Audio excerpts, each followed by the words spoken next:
dire que pour moi, le burn-out, ça arrive même dans des domaines où tu te plais, où tu t'y plais. En fait, il y a des domaines où tu peux être passionné et c'est un travail qui porte tes valeurs, etc. Et pour autant, le burn-out va arriver. J'ai plein d'exemples familiaux ou amicaux où justement, c'est des métiers qu'ils aiment véritablement et plein de valeurs et plein de bonne volonté. Et pour autant, la charge de travail est certes plaisante, mais elle est tellement énorme.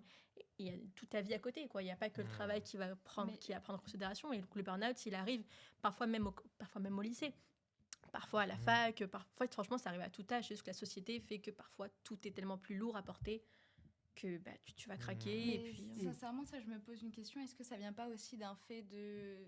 Comme, justement, on a ce sentiment plaisant de... On aime notre domaine. Et bah, parfois, quand on aime quelque chose, on ne sait pas se restreindre, on ne sait pas se limiter. Et aussi, surtout, moi, je pense aux nombreux entrepreneurs que j'ai autour de moi. C'est des personnes qui ont énormément de mal à raccrocher et à se dire non, non, ça c'est dimanche, je ne travaille pas, je prends du temps pour moi. Et je suis d'accord. Je pense qu'on reste des êtres humains, mais est-ce que ça viendrait pas aussi de... Bah, je sais pas, l'organisation, c'est pas le mot, mais des limites aussi qu'on s'impose à soi-même, parce que c'est la quantité qui fait le poison. On a beau adorer quelque chose, si on en mange en très grande quantité, ça peut nous empoisonner. Ouais, non, c'est clair.